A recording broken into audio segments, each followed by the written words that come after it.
Swayam Prabha. Digital India. Educated India.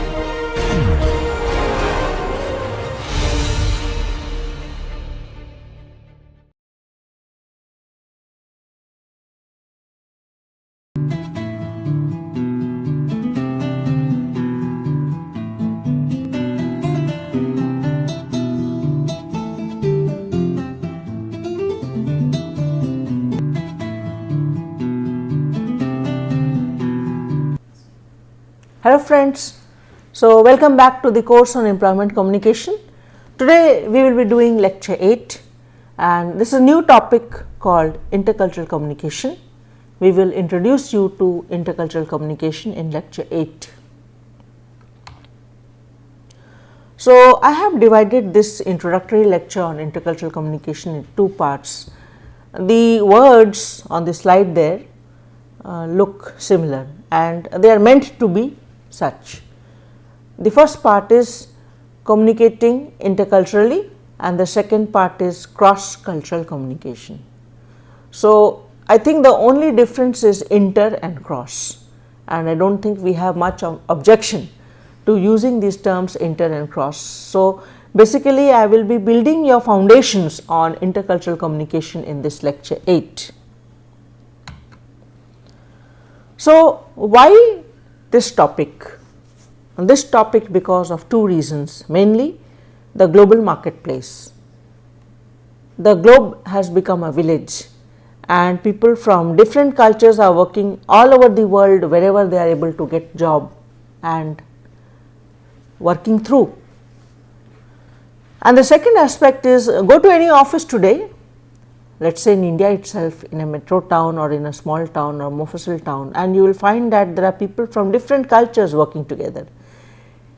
Even if they are not working face to face in a four-walled structure or an office as such, or cubicle or a project, let us say that we are thinking about those people who are also working across the digital divide, that is through web conferencing and video communication.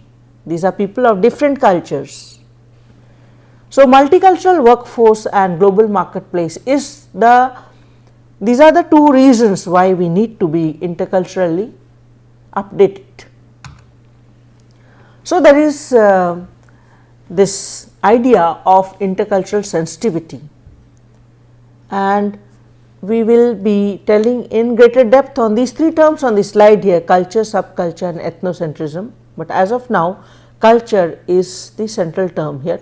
Culture is a system of beliefs, values, attitudes, behaviors, artifacts, our eating styles, our living lifestyles, our cultural festivals, our festivities, our holidays, how we sit, stand, dress up, everything as such. And subculture is a part of the main culture. Say for example, I tell you that the main culture of, we talk about the Indian culture. Now India as such is divided into two parts culturally. Let us say the northern part is the Aryan culture and the lower part, the southern parts of the nation is the Dravidian culture. So these two, Aryan culture and Dravidian culture, are the subcultures of India. Ethnocentrism is a term which we define as to be concentrated on oneself. So the idea of ethnocentrism is that to think about your culture as superior and rest of the cultures as not material, inferior rather. So ethnocentrism is to be avoided at any cost. Now what are the kind of cultural differences you might face at the workplace? The first is context or situation based. The second is the way in which our legal framework and our ethical standards are here, let us say in India, is different from the way the legal framework and the ethical standards are there in some other country, even if it is our next door country. The third is the social, because man is a social animal. So the society is one of the big ways in which cultures differ from each other. And fourth is most important, non-verbal communication. We have already done 2 lectures on non-verbal communication, but We will also be doing it at greater depth in 2 more lectures on body language. So, cultural context, if we come to cultural context, the decision making practices of people who work in different cultures are separate, unique from each other. Their problem solving techniques also are different. So, some people may count 1, 2, 3, 4, 5, some may count 1, 2, 3, 4, 5 and some may count 1, 2, 3, 4, 5. I am just giving an example, I am not telling that this is a problem solving technique, but I am telling you that even in such minor things as counting 1 to 5 we differ. The last here is on the slide is negotiating styles. At the workplace, most of the work is successful because people are able to negotiate, and negotiating styles differ from culture to culture. Coming next to the second aspect of legal and ethical behavior of different cultures, the idea is to seek common ground. If you are working in a foreign country and you have to be legally safe and ethically good, try to get the common aspect from their culture so that you can act upon it more easily, because it is common to your culture or the culture you come from which your background is. The second is to withhold judgment. Where you think that you are not sure, you are not confident and you are among people of different culture, better not to speak, not to say anything. The third is to send honest messages. You know that honesty is the best policy. So, the best way to face a situation, let us say that we have 3 ways to face a situation: fight, flight, freeze. But here I would say the best way is to be honest with whatever you are communicating, verbally as well as non-verbally, whether the message is verbal plus non-verbal. The fourth is, of course, needs no explanation why it is so important. We must respect cultural differences if we are to survive and flourish at the workplace. Let us come to the third aspect of social behavior differences. You see that any society is built on materialism, but the extent to which people of different cultures are materialistic is different from country to country. Let us move further to roles, the roles into which society casts. In a masculine or a male oriented society, the roles for the women would be lower, diminutive, weak, not important. On the other hand, if we think about a matriarchal society, let us say, I give you the example of Nepal, or let us say deep down south we have Kerala. In matriarchal society, the roles of the women are important and up. They are regarded with much respect in society and they are given greater roles in performance. Then you come to status and we have manners, the way in which we observe etiquette, the way in which we mind our P's and Q's. This is different from different cultures because the paradigm or we are talking about one level on which cultural differences occur, which is social behavior. Manners of different social groups differ. And the last is time. Time is very important because in the West people are very punctual and they value time, they respect time. Whereas in our part of the world we have an attitude of it's all right. People come late for meetings because they think that it increases their importance. And even when the meeting is going on, if you observe, then people will give lot of introduction, have some social conversation and then come to the main business to be discussed. When we come to non-verbal communication, the fourth one, let us talk about personal space. We will be showing you a video in which you will see a Pakistani lady and she is a student and the teacher is a Londoner or Westerner. And in India we have minimum personal space at the workplace or even in the family depending on the intimacy of the relationship. But in the West this is not so. when you see the video, you will understand the significance of what I am trying to tell you now. Body language is a very important part of non-verbal communication. We have reserved 2 lectures on that coming soon. So, how do we overcome ethnocentrism? I have said that there are these 4 ways by which we are studying intercultural communication. And a negative part of intercultural communication is ethnocentrism, where people or communities or cultures believe that their cultures are superior and the rest of the cultures are inferior or not to be recognized or given any importance. This does not happen, this does not work as such, it will never work. So, how do we overcome ethnocentrism? First, by acknowledging that just as my culture is unique, so also their culture is distinct. The second is to avoid assumptions that okay, so and so is doing this, so it might mean this, and therefore we avoid judgments.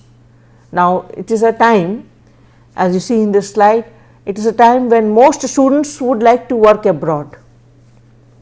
Not that we do not have jobs in India, but we would like to work abroad if possible.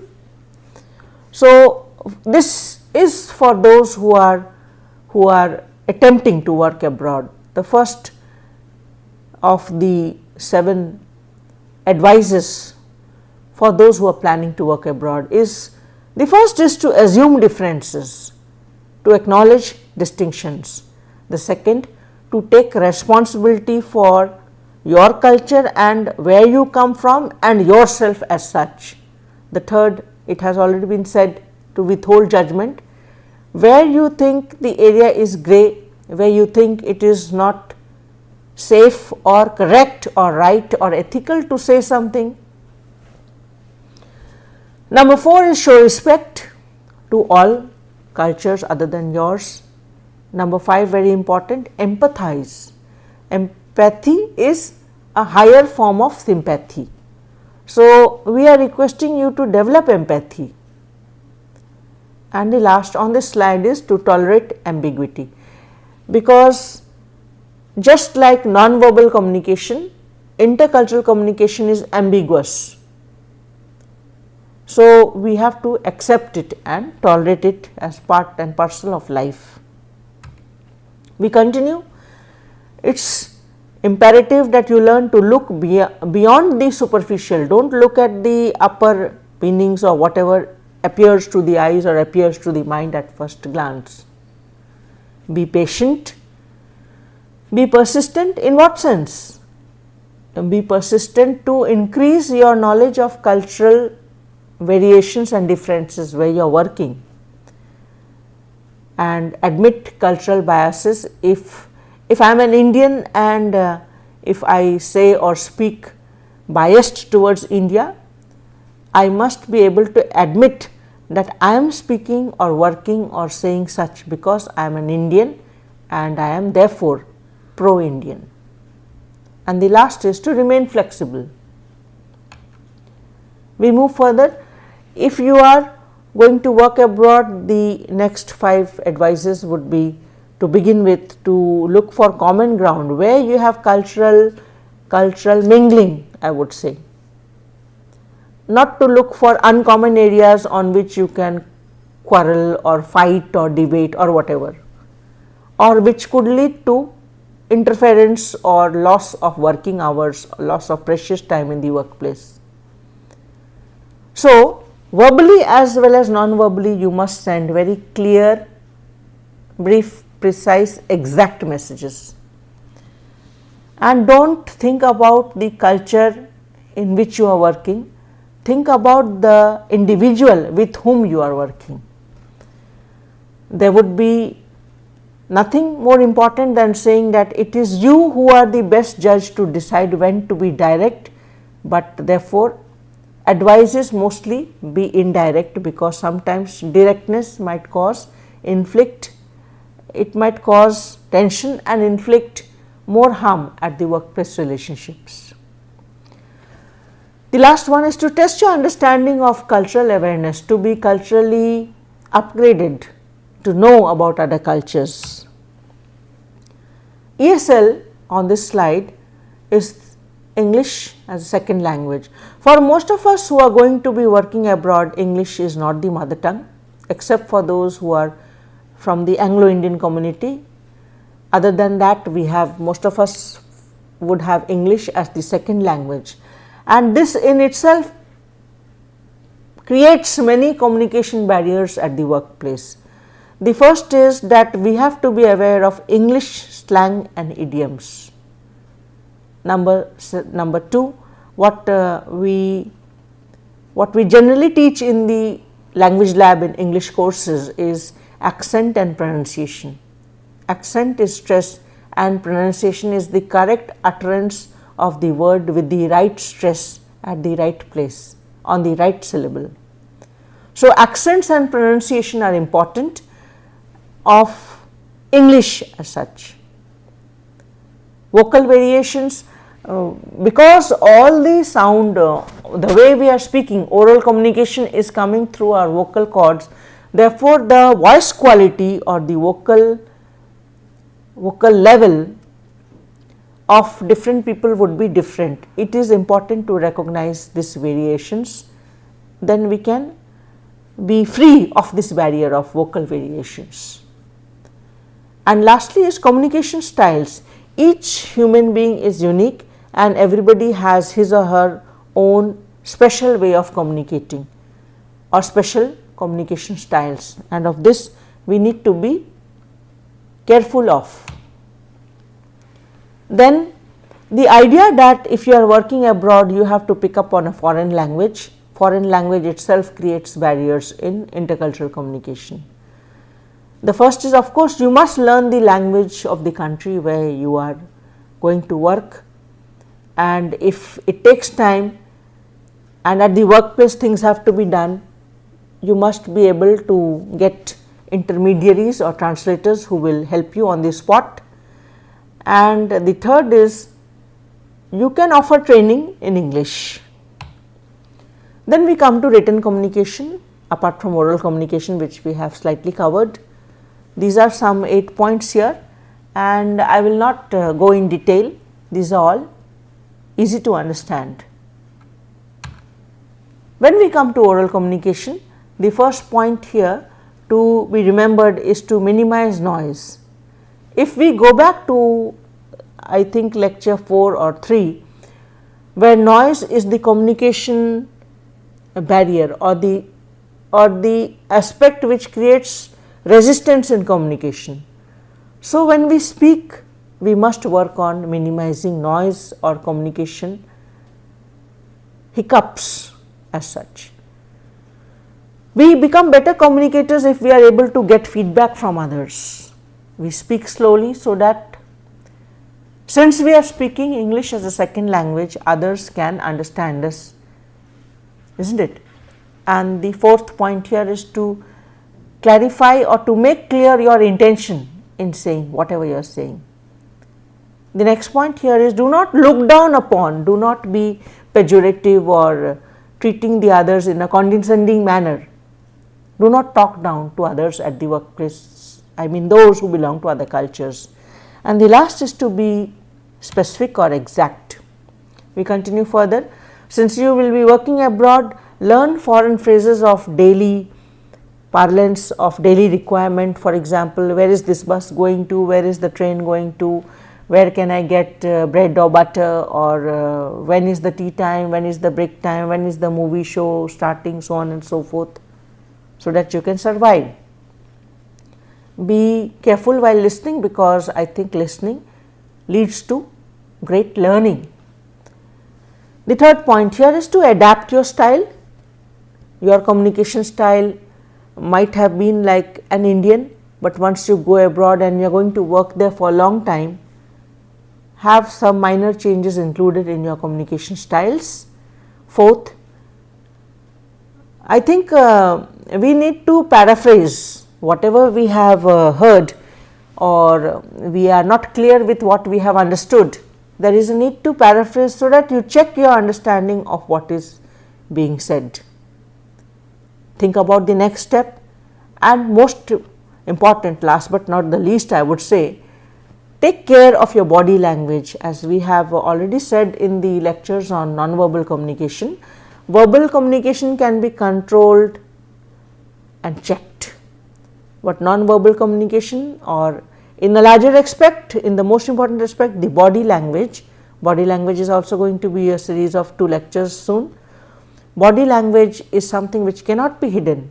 So, be careful how you are behaving non-verbally. So, why I showed you this video is at the end of the first part of this introductory lecture, I wanted you to understand that culture is not only your racial ethnicity or your ethnic background or your national identity, it is also the language you speak, the way you speak, your touching behaviors, your intimacy, your personal space you may maintain between yourselves as workers or family members. So, anyway, let us move to part 2, cross cultural communication or communication across cultures. Why this is an important topic today needs to be dealt with at the outset. The first is that technological advances have made the workplace very much global. We have already mentioned this, global marketplace. The second is we need to understand why we are using or buying a company's products or service, or why we need to design something which will fit our customers' needs. Successful communication improves productivity and creates a comfortable, good workplace. And in case you are lucky enough to work in a multicultural workplace, you are really in fact lucky, I would say, because this would enrich your business as well as personal life. There are certain problems and solutions which need to be considered when cross-cultural communication occurs at the workplace, and we have divided them on 3 parts. The first is cultural differences, the second are problems which are language based, and the third is we will be offering some solutions for improved communication. So, coming to the first one, problems of cultural differences, these are of 3 parts: body positions and movement in a multicultural workplace, what are our attitudes towards factors of human relationship, and the effect of all this on workplace communication. We will be telling it in detail. If we think about body positions and movement, there are certain body parts which you are not supposed to touch of the other in public at the workplace. Gestures are very important, the way you gesticulate with your hands and arms. Eye contact or gaze is the next one which has to be taken care of and learnt to be effective at the workplace, which is multicultural. How do you shake hands and what are your touching behaviors at the workplace is last. I will display this in this chart where some gesture differences across different nations are different. I will do the first and last only. This gesture of hand up, palm out, wrist stiff, back and forth movement is goodbye in America, but this same movement is no in Europe. If we come to thumbs up, this one, this means fine or good going, everything is okay in America, but on the other side in say countries like Nigeria and Australia, this is strongly negative, it is sexual and it is insulting non-verbal or gesture communication. What are the attitudes towards factors of human relationship we need to take care of? First is, how do we value time? Are we punctual or not punctual? Do we respect time? Do we value time? These are questions you must ask yourself. The second is space. How much is the minimum respectable distance or space you maintain with workers at the workplace? The second is odors. The third one, odors. In the workplace, some of us are used to spraying perfume and coming to the workplace because they do not want their body odor to be reaching others who are all working in the same cubicle or project, sitting in close proximity to each other. How frank, number 4, how frank or how much open you should be at the workplace with others, how much intimate in your relationships, what ethics you hold, what are your values, what are your philosophies which dictate you, and how do you express emotions. What is the effect of all this, body movements, body parts and movements, and in the previous slide our attitudes towards factors of human relationships on the workplace communication. There are some generalizations here, I will not ask you to hold it to your heart. American communication techniques are not universally acceptable. It is acceptable in America, rest of the world will have their variations, and these techniques may not work with all English speaking people just because America speaks English and the rest of the world.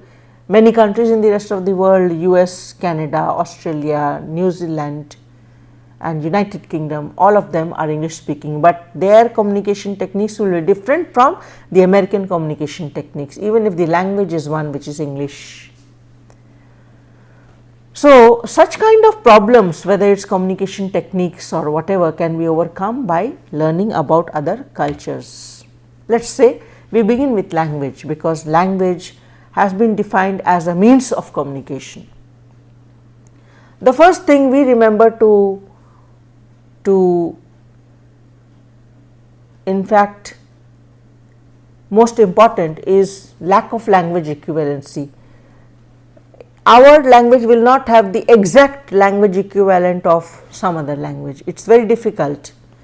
And when it comes to English as a second language users and speakers like we are Indians, then there are certain difficulties in using English at the workplace. The first is multiple meanings of words, the second two-word verbs, and we will show you examples. The third is culturally derived words. Moving first, let us say if we are speaking about language equivalency problems, there might be no same word for what word you are using in your part of the world. For example, the Japanese have several words to define fine shadings of dependence, obligations, responsibility. They may have 7 words for a relationship called uncle, isn't it?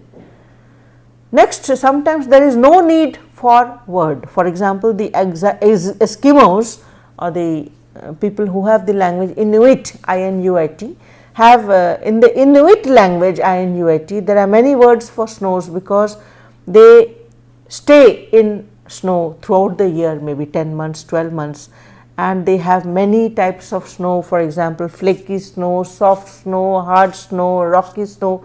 So, they have at least, let us say, 19 words for one word which we term as snow. And sometimes grammatically, syntactically, that is, that grammar and syntax apart from vocabulary are the 3 parts of language. Language has 3 parts: vocabulary, grammar, syntax. So, let us leave apart vocabulary, which is diction or words, but syntactically and grammatically the equivalent forms may not be found between 2 languages. Here on this slide we have an example of 3 words: run, fast and ring. And run, the word might have multiple meanings. To go for a run is only one. Now, let us come to substitutes for 2-word verbs. For example, these are some 2-word verbs on the left hand side of the slide, and the substitutes are here. It is very difficult to understand that substitutes are implying these 2-word verbs. We may have heard of track down and tie down, shut out, but we may not have heard of put away or live down or cut up, which means clown. So, there is a need also, the last point is to avoid culturally derived words like slang expressions and words which have been taken from the arena of sports, computer science. These 3 areas should not be transported to our daily language. Idioms and colloquialisms need to be avoided because they are culturally bound. Some American idioms to avoid are given in this slide, and I will not go into the details of what they mean, but the only advice is to avoid these. Next we come to the third aspect, the third part, some tips for communicating across cultures successfully. The first, it is slightly repetitive also, to talk and write as simply and plainly and clearly as possible with your power and control over language. When you are going to put questions across to somebody from other culture, there are three things to be noted. The first, to avoid double questions, to have two separate questions instead of one question after another, to avoid close ended questions which are yes no type of questions, or which can be answered by yes or no. So, number 2, avoid close ended questions. Number 3 is to avoid negative questions. Since you are not proficient with the language, which is something different from, which is totally different from your language, therefore, there are two ways in which you can continuously confirm whether you are linguistically on the same plane with the other who has a different language. Use back translation when possible, and use technology to assist with written and oral communication. Nowadays, we have many softwares and applications which assist you with written and oral communication of different languages.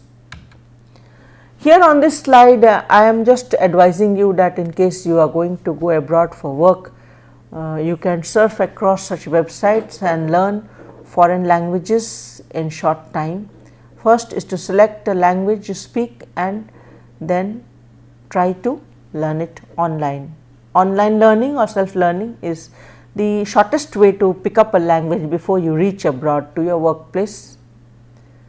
And this slide shows some of the common words which are used in France. For English, yes, oui; for no, non; for thank you, merci, so on and so forth. So, this has a list of common words which you use day in and day out, and which can make you settle in your new workplace. Let us say it is France, for example. These are few of the references I have used in preparation of this topic. Thank you, and we shall be meeting you soon.